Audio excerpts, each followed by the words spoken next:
your expectations, or like what are you hoping for this year? Like what do you see happening? I am hoping, and I see us winning the Big 12 this year, and it's the first time in my life that I can say that and feel confident about it. Reverse, here it is. Danielsen wide open, the 30 to the 40, 50, 40. He could go all the way. Goodbye. Acceptable to big plays in the past, and they are tonight.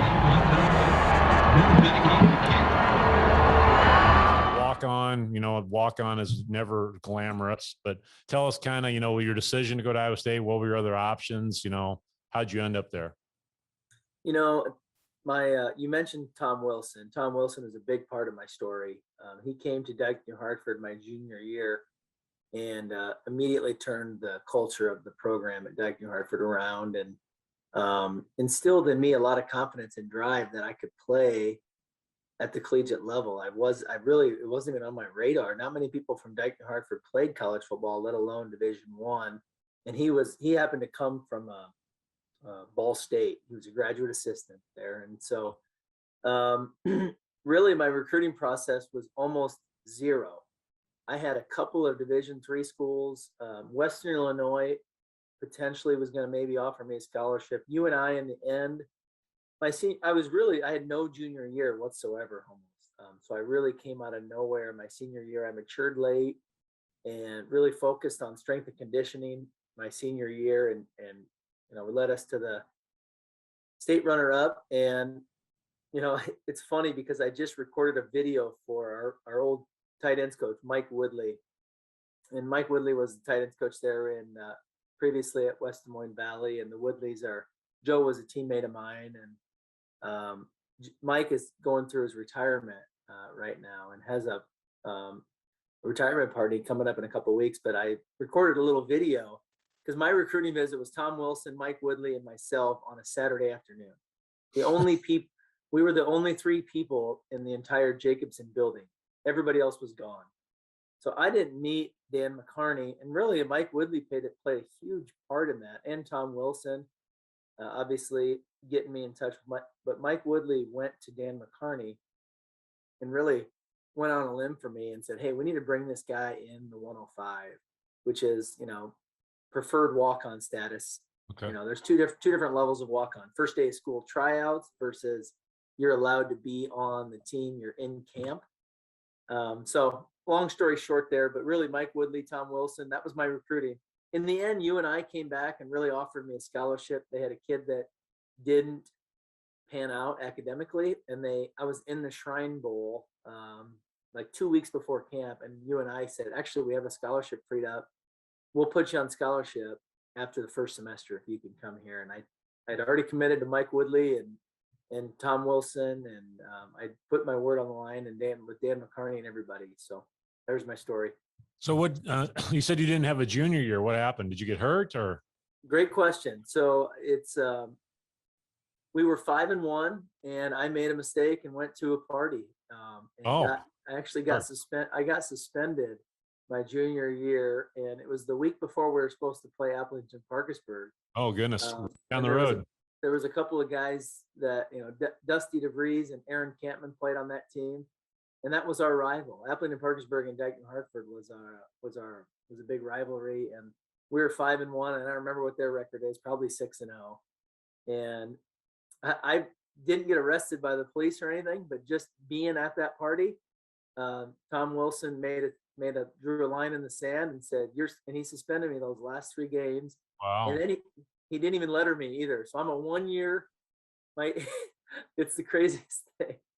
So it really was the best thing that ever happened to me because it really made me focus on what was important and my priorities. And Wilson really pulled me aside and mentored me at a much deeper level from that point on. And to this day, 23 years later, we're very, very close. And so I don't tell very many people, but I was a 1 year letter winner at Dyke New Hartford and a 4 year letter winner at Iowa State. So there's not many of that.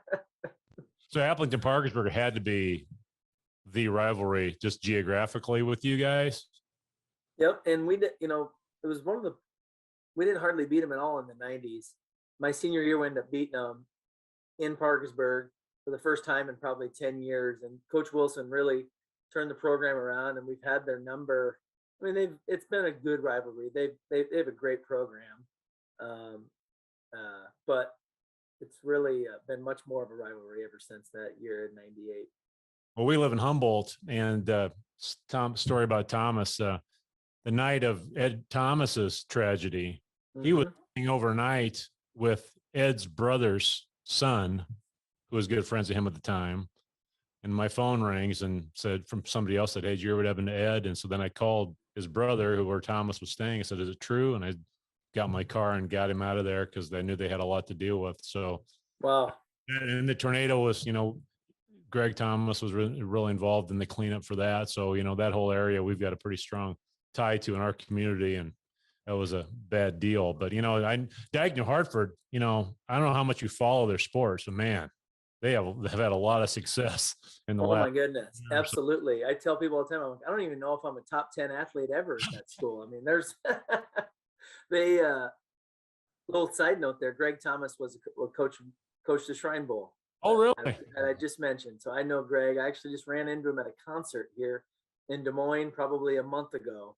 Okay. And he was actually with Todd Thomas, who would be it'd be his nephew. Todd and I were the same year at Appleton Parkersburg and Dyke. So we competed in sports all the way up. So wow. So so you had some pretty darn good quarterbacks at Iowa State. So like you is luck of the draw, you have Sage Roosevelt as your first quarterback as a freshman. And we were interviewing Ryan Harklaw a couple weeks ago, and I was like looking back at like your the highlights of your time, and what stand out to me was the Oklahoma State game, your freshman year, where you guys like literally had like 3 or 4 like unsportsmanlike conducts of celebrating. I thought that was just hilarious. Yeah, it seemed like every PAT we kicked was like a 45-yard field goal. I'm exaggerating that a little bit, but I remember that vividly. That was a big hump for us to get over, and I obviously that game wasn't even on TV back then. Right. My family was listening on the radio back in that I had some family that made it down to the game, but it's hard to believe that you sit around and listen to a game on the radio this day and age, right? Oh, I know, but man, if you see that highlight, how much do we miss Pete Taylor? I mean, right. John Walters is awesome. Love him to death. Love he's now the new Pete Taylor, but my generation, that call and you scoring that touchdown, just gives you chills because you remember how important Pete was to the whole university. That was a very, very emotional year after what McCarney had been through in that team, that senior class. To be a freshman walk-on, I mean, that I redshirted in 1999, and I tell people, and Harklaw was a key player on that team the year I redshirted. They might have been more talented than than the 2000 team. They were, Darren Davis. We're talking about Abilene Parkersburg. Darren Davis, obviously they were really good, but they didn't know how to win quite yet. I think that team went 4-7, and up against Kansas State big at half and blowing the lead, and so that was a very talented team. But that was a very emotional year, 2000, first bowl game since 1978 or something like that, and so it was that win in Oklahoma State. I think was the first road win that wasn't Kansas in McCarney's coaching career. Yeah. So that was a big, and I don't think it was a great Oklahoma State team by any means, but just that mental, break. And you look at what, to draw a parallel to what Matt Campbell's doing, it's about breaking through those glass ceilings. That win last year at Texas, when, that close game, Iowa State has lost that game for 50 years straight. Right.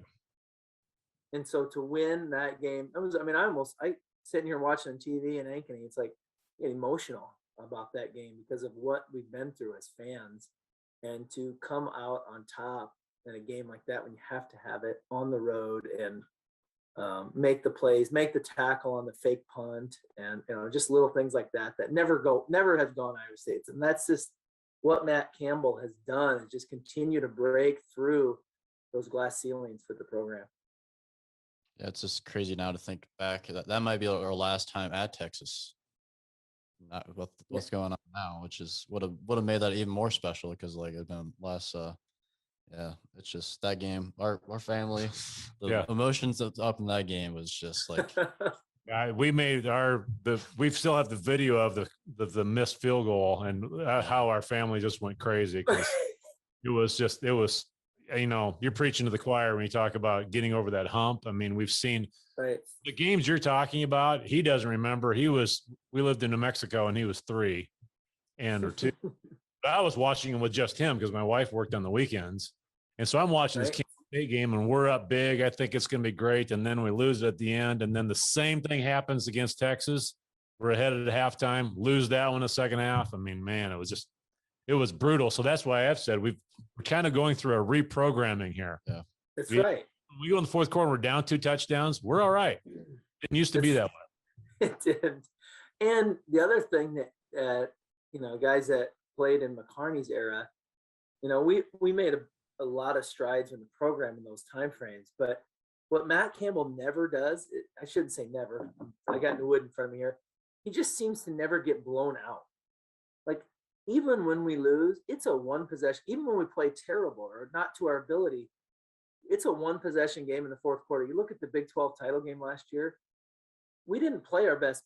We didn't play very good on special teams. We didn't play our best football, and we still have a drive to win the game against a top 5 team. And that's what's so impressive about the culture. And that, obviously playing good defense helps a lot. Defense, what Coach Haycock and that team does, and just the leadership that they have and the coaching, it's impressive. Because in 2000, Harklaw would tell you, our 3 losses, we lost, every one of them was a blowout. Like, we weren't even competitive in those games. And so, I mean, it was not to take away from that season, but Matt Campbell doesn't get blown out.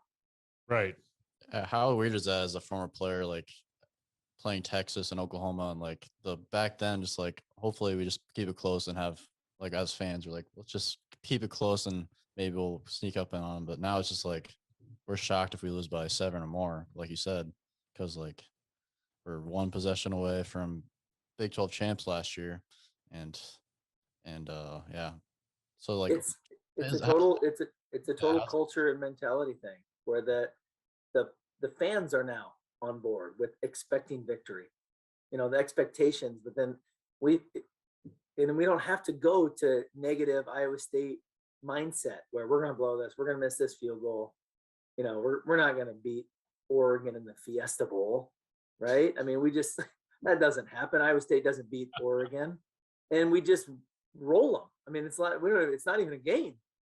Did you see that guy that was talking about how Oregon is underrated and we're overrated in preseason? Did they not watch the game? It was 7 months ago or whatever, 8 months ago. I mean, short memory. That's right. For sure. But like, we won the Fiesta Bowl without any fans. Like, we usually think as fans, like, the team needs us to win. But like last year showed, like, they're stupid good. And we have stupid good coaching staff. So you remember the Inside.com Bowl, how many people showed up to that? Absolutely. What would have last winter been like when we with the Fiesta? We're playing a bad UNLV team in Las Vegas, and I'm afraid there's going to be 35,000 fans, and it's not even a good team that we're playing. Oh, I know. It's not even a bowl game, right? And that's where, I don't know if you guys are going to go there or not, but these conference realignment and everything, like the rabid fan base and the growing success of the football program. And, I firmly believe, now I'm an optimist in Iowa State, we have a lot to offer a conference. We really do. And there's a lot of teams in a lot of those 4 other conferences that do not have the draw and the passionate fans and the great coach. And so I'm trying to stay optimistic on that. But the thing with our fans, it doesn't matter how good we are, we show up anyways. And now That's right. Good, and we're selling out. We beat the record for ticket sales, obviously, this year. And as a Iowa State fan growing up, from like your tail end of your career obviously didn't go as good as your very good. That's like where my memory started of Iowa State football, and like from that to where we are now to like think that a couple people with suits can just ruin it for us eventually. Right. But yeah, as like you, I'm trying to stay optimistic as long. I'm Mhm. trying to read Twitter too much, but That's somebody's right. somebody's got to understand that if you have a 40-team league, you just turned it into the NFL D League. That's right. You're going to lose. You're going to cheapen the product of everybody else. And if you just do the math, I mean, numbers don't lie. If you look at, I believe I read that if you looked at Iowa State and Oklahoma State's TV numbers, we would have been third in the Pac-12 last year, and Oklahoma State would have been fourth. Wow. And so, you saying we have a lot to offer is right. I mean, I think some of the guys on Twitter right now are not doing the research, and they're looking at numbers from 1991. I mean, they're not looking at what's going on today. I mean, if you go back to 4 years, it's insane how much following we have right now in the TV ratings for that matter. And there's a little bit of we just have to control our own destiny. Like, dude, let's just go win the conference, and then it's like The line from Major League is what I keep that's saying. right. For sure. I don't think I've seen that one yet. Yeah, that's why I am here, because this. I was going to tell the story later, but I was telling now. When he was little, I indoctrinated him obviously, and him and his older brother. We were at an Iowa State basketball game, and you and Jack Whitver were sitting 3 rows behind us. And did you have the guts to go get his autograph or no? I think like they left early, and they're like, yeah, because he was too. They got to go do homework. I'm like, yeah, whatever. He was too. He was too nervous to go up and approach you two guys back then. So, that's kind of the way he grew up. So. Jack's my neighbor here in Ankeny. He lives 3 doors. I can see his house as I look out my window as I do this podcast. So we're pretty good friends to this day. Well, the future lieutenant governor ought to live close to the future governor. What's I think the play that I remember the most going to your games in that era was the reverse that you ran all the time. There's a lot of fake. It was just to keep everybody honest type thing. What was the birth of that? Is that something that was there? I don't remember it prior to you showing up on campus, or is that something that came in when you were there?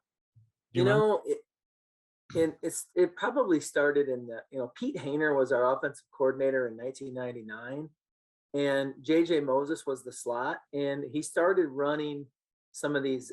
We used to call it bot motion, and that slot receiver was the B on our offensive scheme, and he started running some of that motion and doing some of those reverses, and it really grew because of Seneca's running ability, and people would over pursue Seneca so much. And I actually I played a little bit of running back at Dyke, New Hartford, and I ran a lot of reverses, and I was a track guy, so I could run a little bit and catch, and it just was a natural progression from JJ Moses, and it kind of increased because I had the Seneca ran the option more effectively than Sage did, although Sage did okay.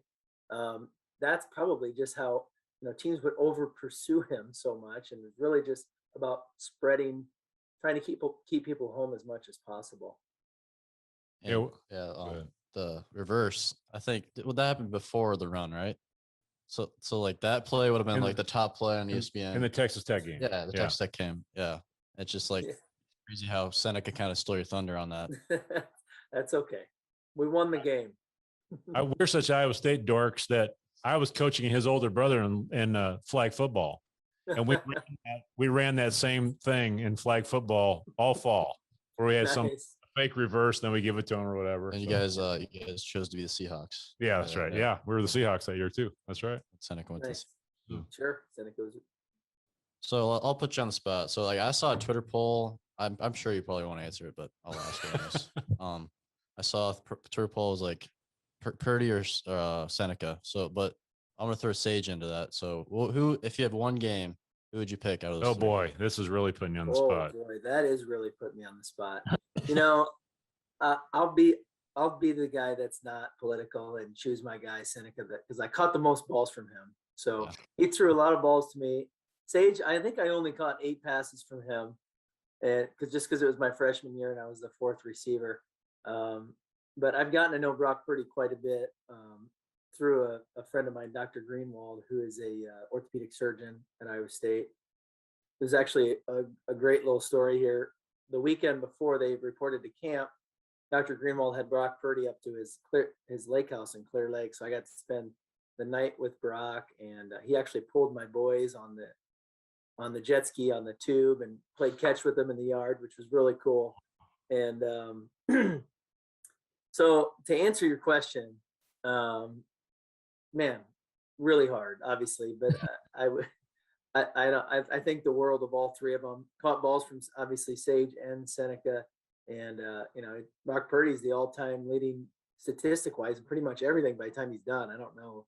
I don't follow stats that well, but I think it's pretty close to him pretty much being the career leader and everything, isn't it? Yeah, it's got to be close. Yeah. Right. I like them both. It's really close, but I saw like the really disrespect to Seneca on Twitter. I'm just like, man, just if he had 4 years and like this offense, like spread offense, it would have been nuts to see what he would have done in the spread offense. Yeah, Seneca's, the thing that I was curious about Seneca, we interviewed him about 2 months ago, and his demeanor with us is the same as what we saw on the field. And when he did the run, he didn't run into the end zone pumping his chest or throwing the ball in the stands or talking trash to the guy chasing him. He ran into the end zone like he'd done that same play 1,000 times. Is that how he was in the huddle too?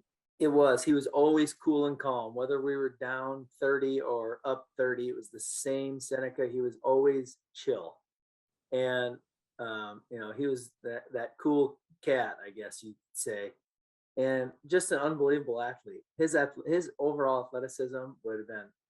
I mean, I remember the first pass I ever caught from him in the indoor. We used to practice indoors and run routes. And just, I'd been catching balls for 2 years from Sage, and Seneca's first pass was like, holy cow. Like I knew from the first pass he threw, like, this is our guy. This is our guy. And I remember the first winter conditioning, which used to be extremely hard. We used to almost crawl off the artificial turf in the rec at 7 a.m. after an hour's workout. And he took a basketball and I stood in front of the rim, and he took 2 dribbles and jumped over top me and slam dunked the basketball. Oh my. And he's 6 foot, 6'1" in cleats probably. Correct. And this is after an exhaustive winter workout. He jumps over top me, spread legs, and dunks the ball. I'm like, he's a freak athlete. And you get to the NFL and you see, all those guys are freaks. Freak athlete. In Seneca, that's where I would say, his overall athleticism as far as running, jumping, side to side, agility was definitely elite. And Brock's got elite character. He's got elite accuracy. He's kind of a bruising runner a little bit. He's got the great pump fake, but definitely elite character and elite athleticism and accuracy with the ball. That's kind of like trying to pick one of your favorite, saying which one of your kids is your favorite. I mean, it's kind of hard to make make that decision because they're so good in all respects, and every Iowa State fan loves them both for what they gave us. I mean, when we talked to Seneca, and I was just going to ask, we're kind of getting ahead of ourselves a little bit here, but I asked him the 2003 season the 2002 season, that was just a plain depth issue, in my opinion. Did you see that? Because we got so beat up at the end of the season, we're just out of gas after starting with the Florida State game, getting the comeback against Iowa, and then we just kind of ran out of gas when the weather turned cold. We did, and it was a brutal schedule. It was absolutely brutal. Back in those old Big 12 days, there was only, from my recollection, you guys could probably look this up, but that when we had the Southern schedule, the Southern Big 12 schedule, where we had Oklahoma, Texas, and Texas Tech, I think there might have been only one Iowa State team that went to a bowl game with the more difficult South schedule. You'd have to look it up, but I think like in 2000, in 2001, we had the easier South schedule. So it was just, I think you're right. It was a 14 game season. You know, we ended up going 7-7, and there's life in general and in sports is about momentum. And we caught the raw end of a bad momentum. And, you know, Oklahoma blitzed us 2 off the edge the whole game. And nobody really blitzed Seneca prior to that. I mean, this is kind of the beginning eras of the spread offense. Texas Tech, you know, threw it all over with Cliff Kingsbury. But, you know, it was a little early. You know, you mentioned reverses and shotgun and stuff. That was really when the spread offense really was taken off in the Big 12. And throughout Big 12 was probably the leader in that. And, you know, prior to that, everyone was scared to blitz Seneca. Oklahoma came after us the whole game. And it was cold and wet. And then it was just catching some bad at Texas. We're playing Chris Sims and Roy Williams at Texas the next week.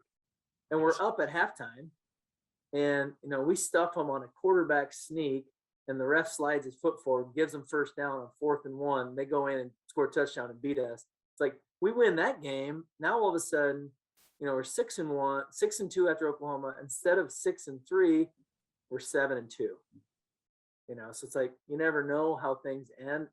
Losing back to back, and then we lost a close one at Colorado. And so anyway, in the UConn game and the Boise Bowl it was a nightmarish end. Yeah, the theme of those last few games is weather. It was cold in all of those last few of them. It was. And Seneca didn't love cold weather. He's a California kid. No, I don't think he still does. That's why he's in Dallas. So you go from Sage Roosevelt's, at the time, probably was the best quarterback we ever had at Iowa State, and then you go to Seneca, and then Austin Flynn, God love him, but it's hard to come in after that, and it was kind of rough. My dad, you just got season. We moved to Humboldt, and you had season tickets, and that was like the first time I remember going to games, and yeah, it was kind of. It was one of the, you know, getting suspended my junior year. You know, sometimes the lowest, hardest points of your life is when you grow the most. Sure. 2003 was, you know, we'd just gone to 3 straight bowl games. I'd never had a losing season in any sport or anything my whole life. And now I'm a captain of our team. We just go to 3 straight bowl games. And, man, we just ran it. Injuries. Jordan Carson's got hurt. Hiawatha, a season-ending injury. We played at Northern Illinois. And lost, you know, we had 2 punts blocked versus Iowa. Just like everything went wrong that year. And then the wheels fell off. And, you know, honestly, it was a pretty impressive leadership, coaching by McCarney and Ellis Hobbs and crew to really stick the foot in the ground. And they had a little better schedule the next year. They had a great defense turnaround in 04 and really went back, you know, spring back pretty, and ended up beating Miami of Ohio in the bowl game that next year. But that 2003, back to, you know, you learning a lot about who you are and going and finding out who your friends really are. And, you know, just, it was tough. It was really tough to end your football career on that as a senior, for sure. Well, I think I was telling Thomas, you know, when you could look at your career and Ryan Harklaw's career, it's kind of a wave. I mean, Ryan started off in a rough couple of years and finished his year with 9-3. Yep. And you go 9-3, and then on the tail end of it, it kind of goes. It's just a roller coaster of college football, which is probably why everybody loves it, because we always think everybody can be national champion heading into the first year. One of my favorite coaches at Iowa State, or that I ever had, was a guy named Steve Loney. And Steve Loney used to say, "Man, the year we went 8-3, and obviously we beat Pitt, finished 9-3, but the year that we went 8-3, every offensive meeting before we get on the bus, we'd meet offense and defense, and Loney would say before every game, before we get on the bus, he'd say, 'Man, the difference between 3-8 and 8-3 is so small that if you blink, you'll miss it.' And he'd always say, 'So just don't blink.'" So we didn't blink. We ended up going 8-3 that year, which is kind of funny that he said that before every game, but it's so true when you look at it. I mean, our senior year, Joe Woodley, I think, you know, his name's come up a few times. Our senior year, we went 2-10, and we played 8 teams that year that won 10 football games. Back when you only played 11. Holy mackerel! K-State and Darren Sproles won the Big 12, beat Oklahoma, and everybody we played, UNI won 10 games. Northern Illinois won 10 games. Iowa won 10 games. K-State, Oklahoma, Texas, like all those teams all won. They were all good teams. And we didn't have the line play that year, or, and we got injury, rotating quarterback, and leadership wasn't what it should have been probably. And we had injuries, and that's college football though, like you said. Well, it's also being an Iowa State fan. I mean, it's kind of a roller coaster. And like Dave Ramsey says, the only one that gets hurt on a roller coaster is the one that jumps off. So this thing for a long time. Yeah, like what Looney said is so true. Like, look at last year. Like, how many times where Mike Rose got interception at the very last of the game, or the Texas misses a field goal. There's like so many like little things that actually went away finally this last year, and or like the gap. Campbell is like the margins have kind of grown, so we can make more mistakes, but we're still Iowa State, and hopefully this year everything will bounce our way again. Yeah, and I think the margins, the big one is depth. I mean, I know Coach Campbell let you guys come to practice. I mean, what Ryan told us is that we've got guys that we've never heard of that are really good. Oh yeah. That are wings. Have you seen this? I went to practice last Tuesday, and it was in Jack Trice, and I just walked around and looked at. I think it's the biggest Iowa State team I've ever seen. We're just big at every position, and when you walk the sidelines of an NFL game, you see the size difference that we never have had. We had to play with effort and technique and scheme, and we had to win for so many years on the margins. Now we can win with size. I mean, I think I'm sure there's a stat out there you can look at our average size, but we are big, and NFL players are big. And I totally agree with Ryan's sentiment that we have backups that are great players. We have backups that are great players, and that every position you walk, it's not like, oh, we're loaded at receiver this year. Can't wait for it. It's like we're loaded at tight end, receiver, running back. I mean, Brees Hall, I don't know if you guys have seen him in person or in pads this year, but he looks like he's got the rear end of an NFL running back this year. He really does. And it's awesome. It's really awesome to see. And Jack and I were at practice, and Matt Campbell is just so honest. He's like his honest assessment of where we're at as a program. And I remember his first year, we lost to UNI, we lost at Iowa, and he had a banquet, and he had a bunch of former players. He had a bunch of recruits in the bye week, and he had myself and Ben Bruns and a few other guys came in and spoke to the recruits. And I vividly remember him pulling me aside. It was like after week 5, and he's like, Lane, I had no idea how little depth and talent we had when I took this job. Oh, wow. He goes, I took this job because we played here, and I knew, it's Big 12, and I loved the environment.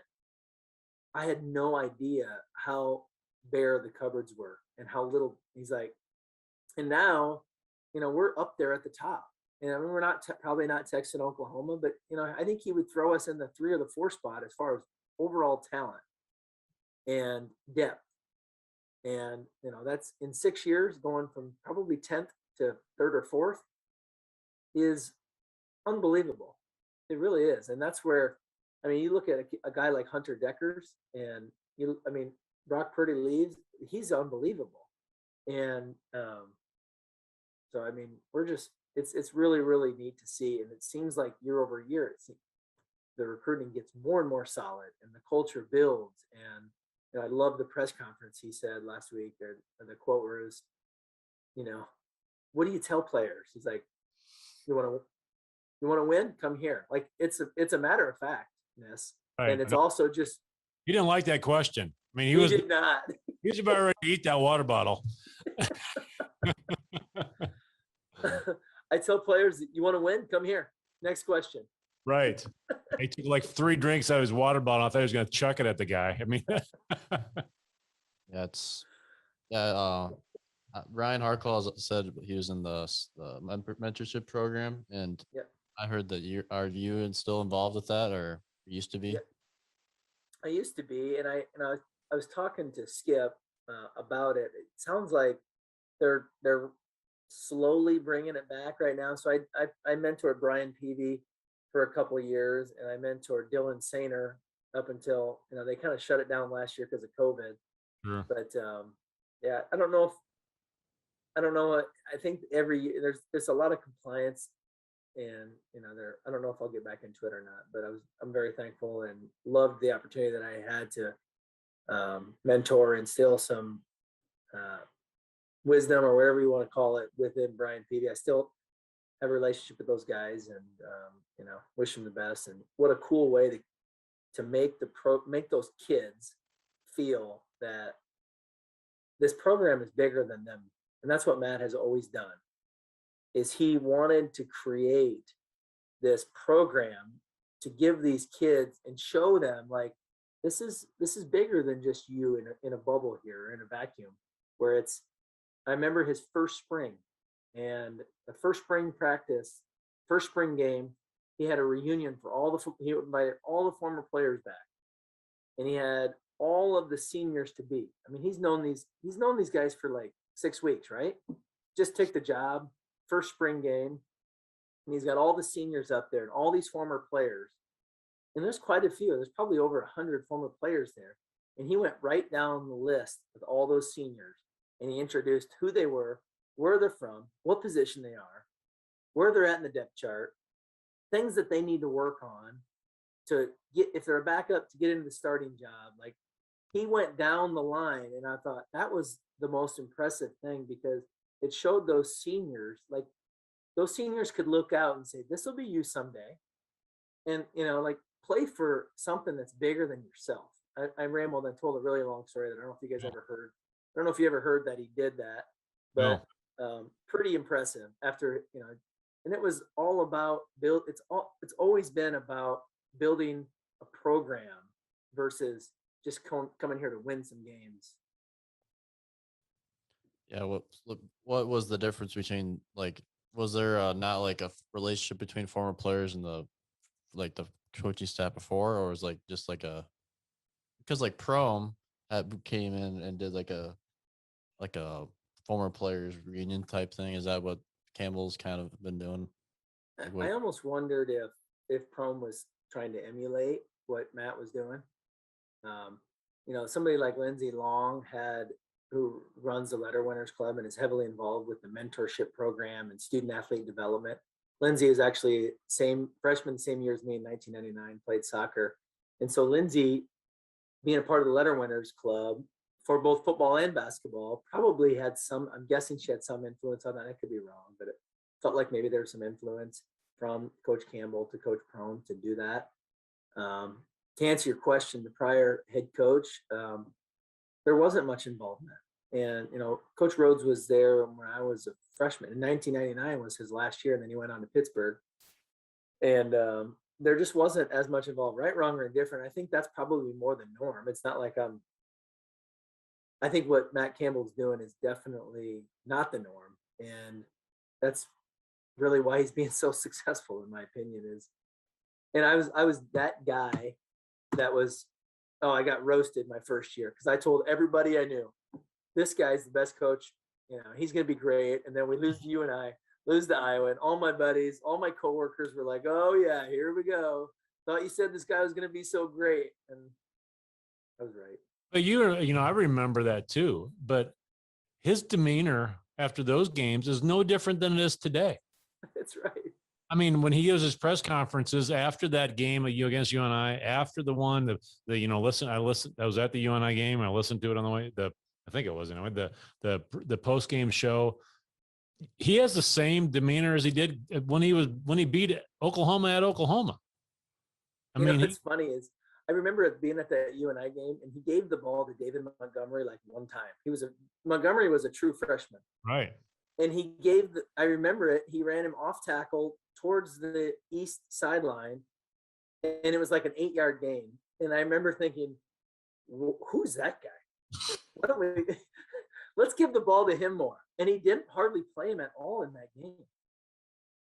And I think back to Brees Hall's freshman year.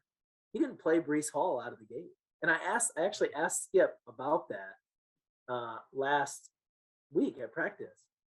And he goes, you know what? Brace Hall came in as a 4-star and was kind of an asshole. I don't know if I can cuss on this podcast or not. Kind of a prick.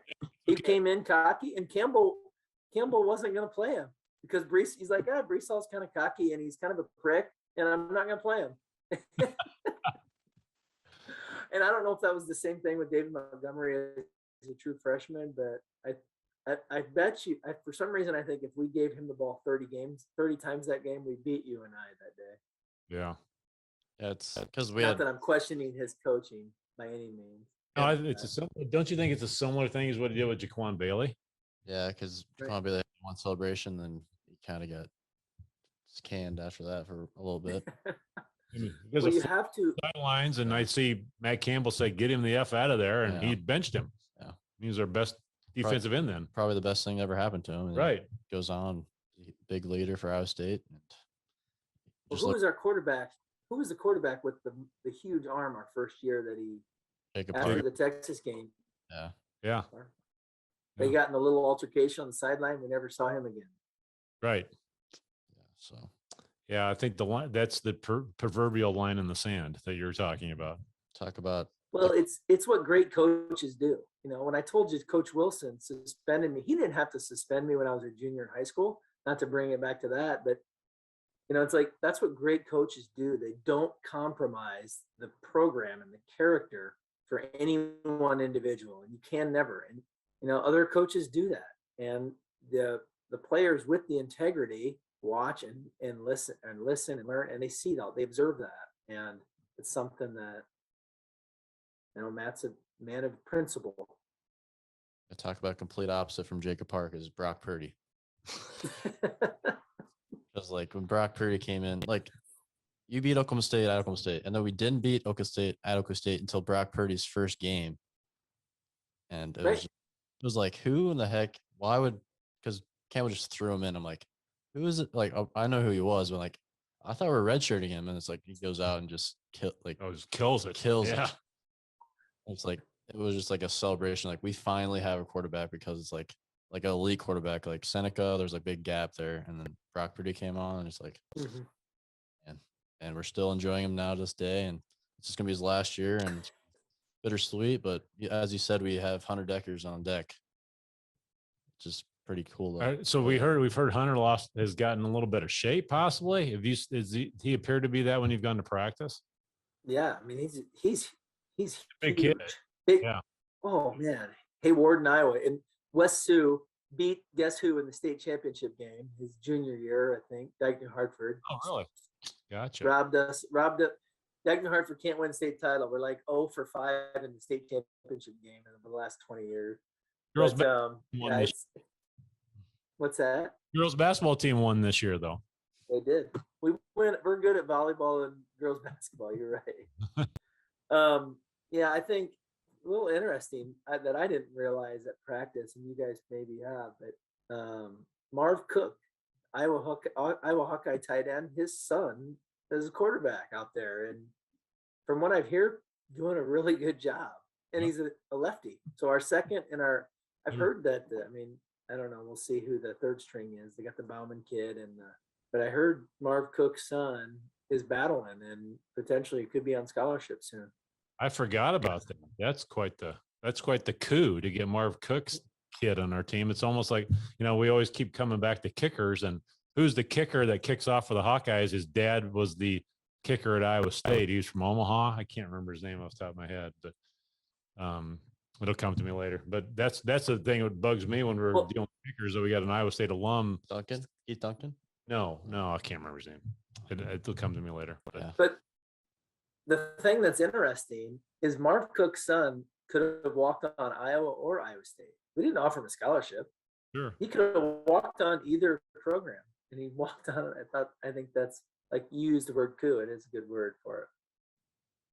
Yeah, I know. If I know a high school football coach is in the Hall of Fame, I'm not going to sell him out here because he's a big Hawk fan. But he told me the first clinic he went to, when Campbell spoke, he looks at me and goes, "There's a new sheriff in town," and talking about Iowa recruiting. So I thought that was kind of cool. Yeah, it's really strange how we just got to beat them now. We just got to Right. Yeah. we got to beat them. Yeah, we Yeah. got to do that.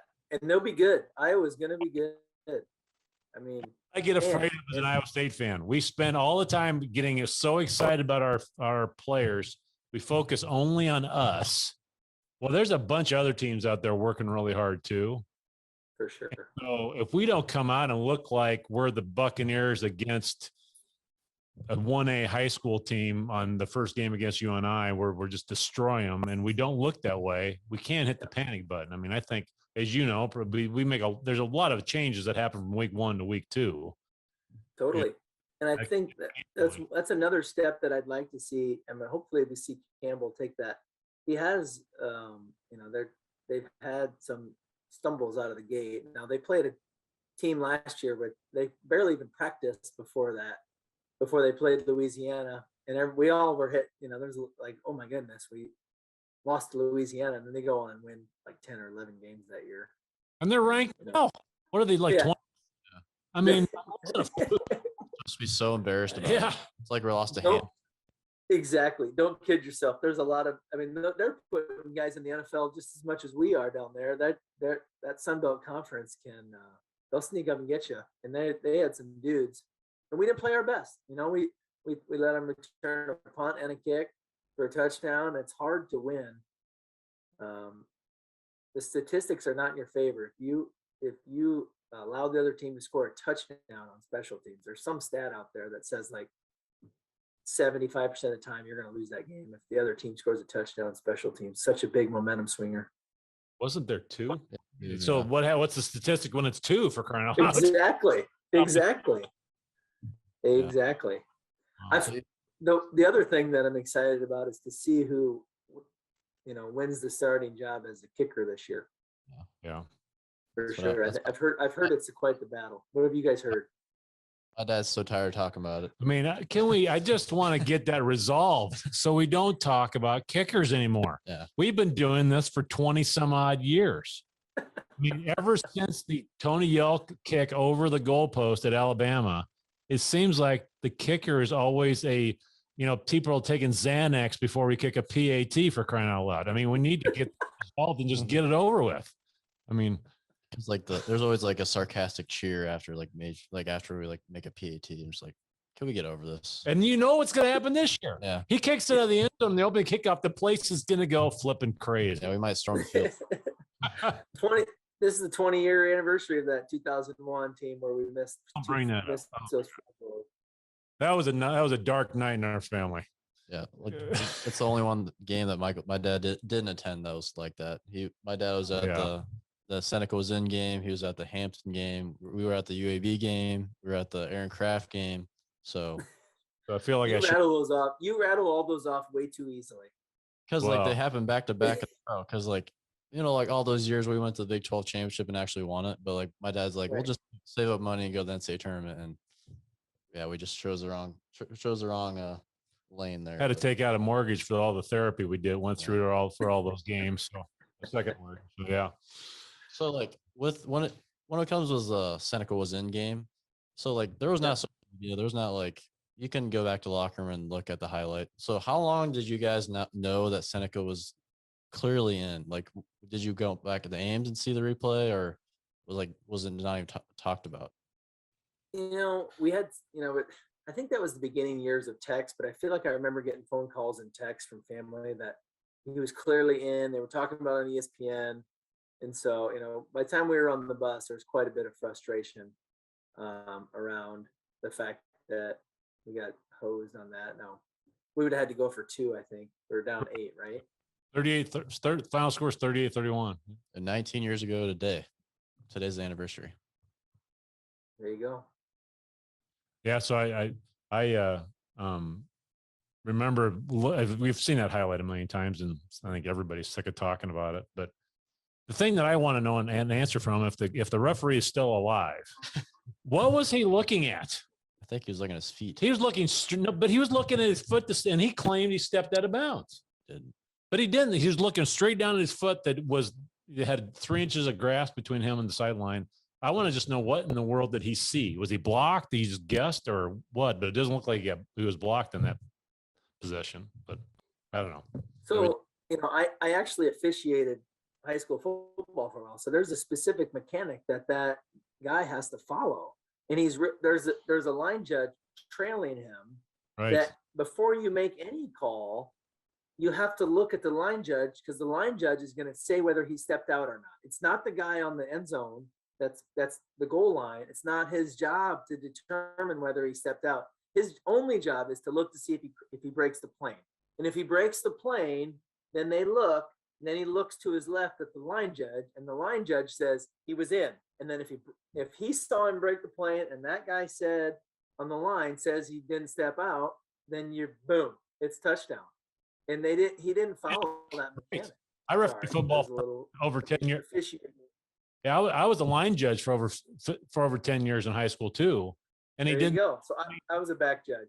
Doesn't make any sense. I mean, it doesn't. So I was going to ask you this. I kind of forgot, but I'm sorry. I'm kind of monopolizing things here. But so what's the worst call you ever made as a high school football official? I know what mine is, but I want to know what yours is. Oh man, nothing jumps out as the worst. I think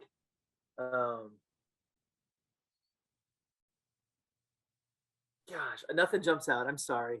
Oh man. I should have something. A lot better than me. I should have something. Yeah, I was the line judge, so I have to go back on I was back on punts in that one in this game. And we had a thing that if you have an inadvertent whistle, you're buying when we get home. And so I'm back on punts. The guy goes down to catch the punt. I get he turns his back to me. I blow my whistle, but the ball comes out. Oh, God. So it's an inadvertent whistle. We're repunting. And I keep saying, this is the number 7th ranked team in the state at the time. Pocahontas and Lorenz Marathon at the time, but they were ranked in the top 10. Rivals as well. Right. And so then I'm just saying to myself, please just have a clean snap. Please have a clean snap. And guess what?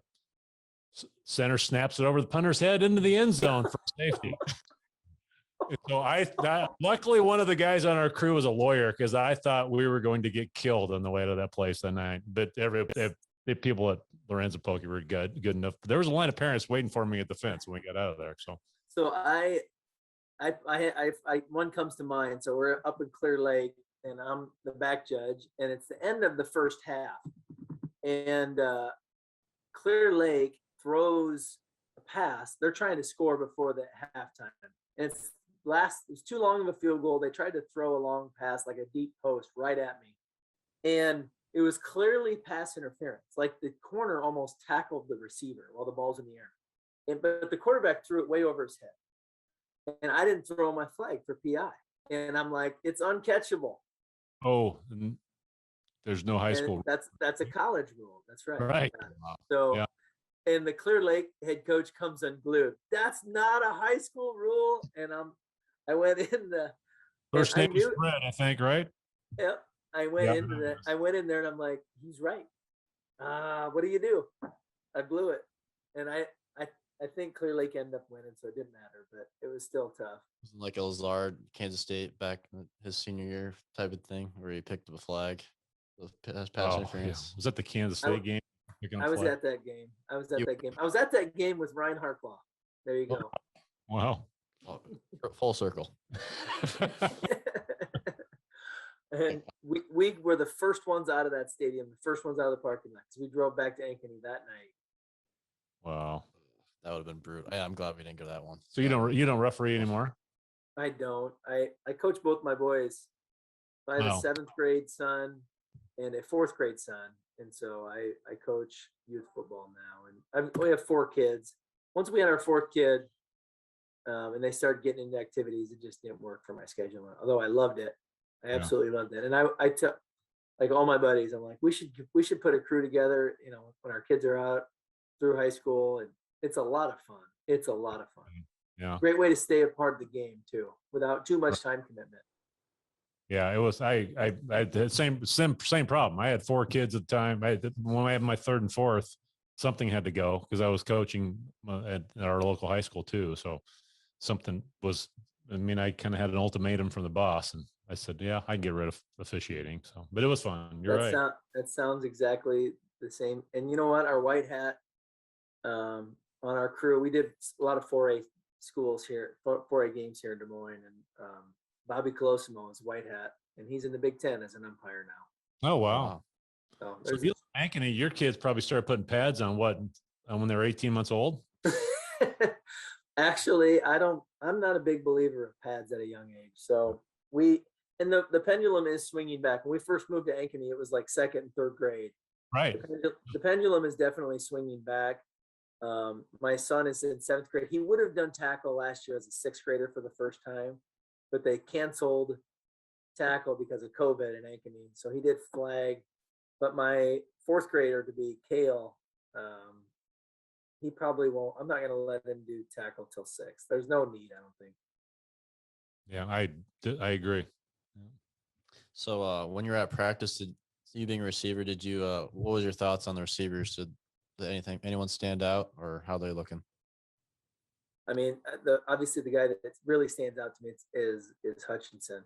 Just definitely, he looks like a pro all the way, and definitely has emerged as the clear leader. Every drill he was in, he's out in front, and just the energy from the team in general. But just I followed Jack and I watched the receivers quite a bit, but the energy and the confidence around that crew, and good to see Milton back out there. And I think it's definitely going to be there's some depth there as well coming up. Even the freshmen, you can tell they're freshmen because they're thin, but they're it's not because they're small. They're all tall. Like Jack and I would be the shortest receiver on the team at 6 foot, and Jack's probably 5'10". So it's we would probably it's definitely a talent difference from when we played for sure. So like, what's your expectations, or like, what are you hoping for this year? Like, what do you see happening? I am hoping, and I see us winning the Big 12 this year, and it's the first time in my life that I can say that and feel confident about it, that we will have a strong chance to compete for the conference championship. And if we win the Big 12, it depends on how we win it, whether it's 1 loss or 2 losses, we'll have a shot to play in the playoffs. I mean, I think the sky's the limit. We have a veteran.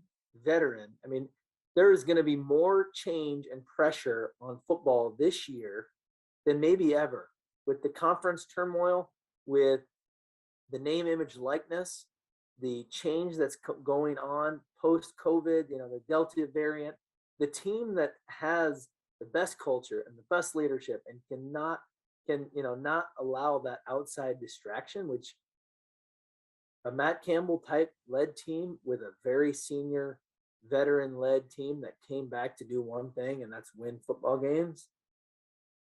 I love our chances. I really do. And we're better than, obviously we got to stay healthy. We got to have a few balls that bounce our way and make a field goal and miss a field goal. That just has to happen, but expect victory comes from work and culture and mental preparation. And I love our chances. I really do. You think we're going to play with a little bit of a chip on our shoulder because all this Big 12 junk going on? I think so. I think that could fuel our fire, especially against Oklahoma and Texas. Sure. And I foresee somebody like TCU and Oklahoma State playing with that same chip, because I mean, and there's great football. There's a ton of depth in the Big 12. You guys know that. I mean, it's a dogfight on almost every Saturday, and there's a lot of teams that are just being left out and disrespected. And I don't remember what our conference record was in bowl games last year, but it was pretty good, wasn't it? Yeah. So you heard about what Wanstead said today? No. So he said he was supposedly in on a meeting with Fox for the television, and he said the other conferences were there, and it's on Twitter all over. I'm not giving away anything. I mean, yep. He said Iowa State and Kansas are going to the Big Ten, and everybody else is going to the Pac-12. That's what he said, right? He said Kansas State and Okie State to the Pac-12, and then West Virginia, the ACC, and then Kansas and Iowa State to the Big Ten. Yeah, but that's like well, we kind of, I mean, Yeah, at the end of the day, we would all love that as Iowa State fans. It's a great fit for us academically, athletically, geographically. It'd be a great fit. And I tell Jack all the time, I'm like, the Board of Regents, can you and the governor as Iowa State grads put some pressure on the University of Iowa and get us an invitation? He's like, no. It doesn't. I mean, to me, being a Iowa State fan since the Mayflower, I guess. World War One. So I mean, easy. So it still is kind of heartbreaking to me. I didn't like it when the Big Eight exploded and we got the other teams in. God knows, I wish we were playing Nebraska 5 times this year. That would be fun. But now to have the Big 12 just go off into poof and it's gone. That's kind of, college football is built on tradition. And for some reason now ESPN is exploding that tradition. And that really makes me mad. Irritates the heck out of me. Me too. I think they knew Amazon was going to come in, and which is still speculation, but I think they just did this so Amazon didn't come in and just take all of college athletics, because I feel like they're going to get into sports and they could easily just come in and run the ship. And ESPN, who initiated the Texas-Oklahoma SEC? Is that Texas and Oklahoma going to them, or is it the SEC coming to them? And who's putting pressure on the SEC? How do you guys think that all played out? I think I don't know. This is just the business side of me talking. Mm-hmm. It's that ESPN got in their ear. Well, whoever did it should work for the CIA.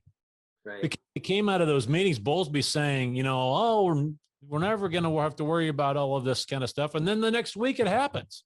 Right. Everything is driven by money. ESPN is in trouble because of their lack of viewership. When was the last time you watched SportsCenter? Never. He used to watch it every morning before school. I don't remember last time we had it turned on. That's a great point. It really is. I think they went after it, trying to figure out a way to make sure they're getting a piece of it. And I think, I don't listen to any other, other podcasts outside of the state of Iowa about college football, but there's got to be other people out there that agree with us that if you're just going to pick 40 teams, you're going to cheapen the product, because how many people are showing up to a random Division II school in Wyoming? Nobody cares. That's right. And we've got 60,000 people showing up on Saturday.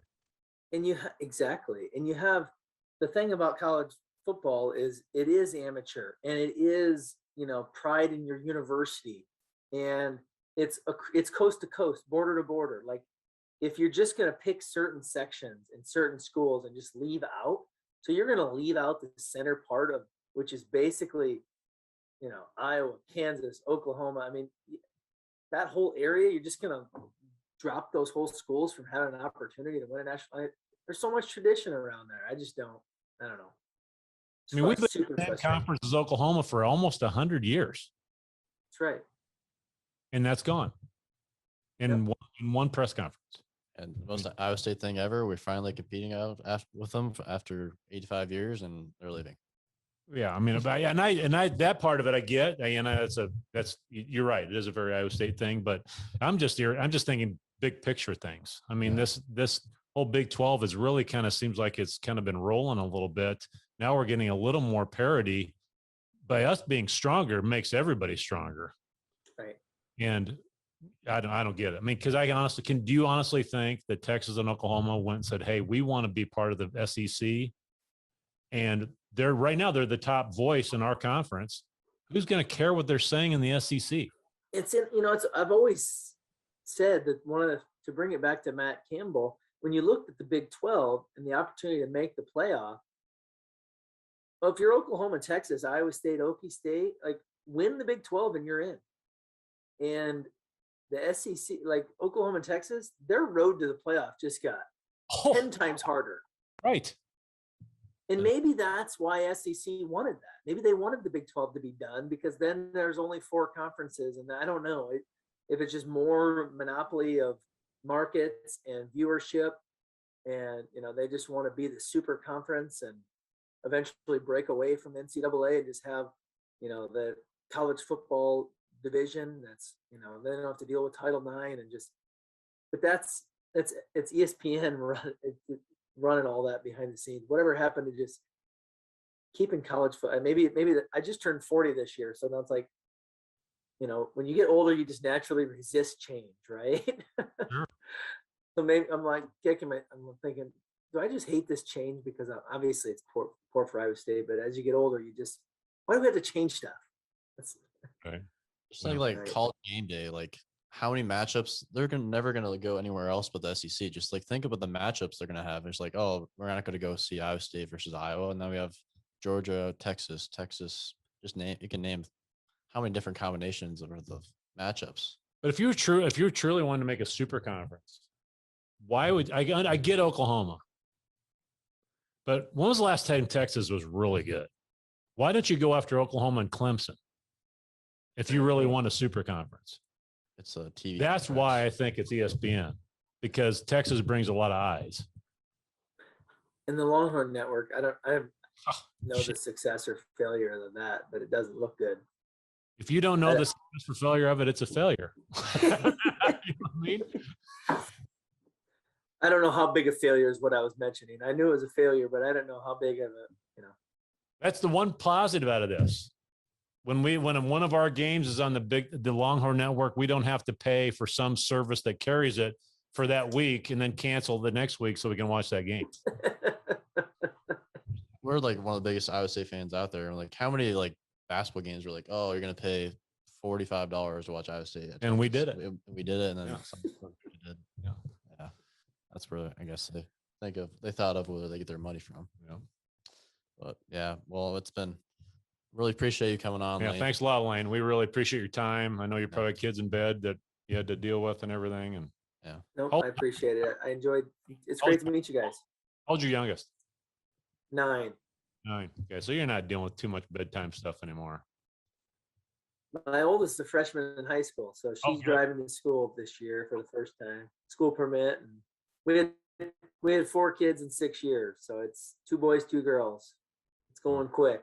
Feel the rope slipping between our fingers for sure. You're also seeing your car insurance go up a little bit when you put those teenage drivers. Speaking from experience. That's right. And we really appreciate it. It's been a lot of fun. We enjoy talking to you guys. He dusts me off to bring me out to talk about the guys that I actually saw live, because he's been watching them just on YouTube and stuff. Yeah, the crazy thing about this podcast is like I'm like 27 episodes in, and like of all the jerseys I wore growing up, and like now like there's only one more player that I need to interview. So I've interviewed every player that I've worn their jersey. So like awesome. I'm one of them.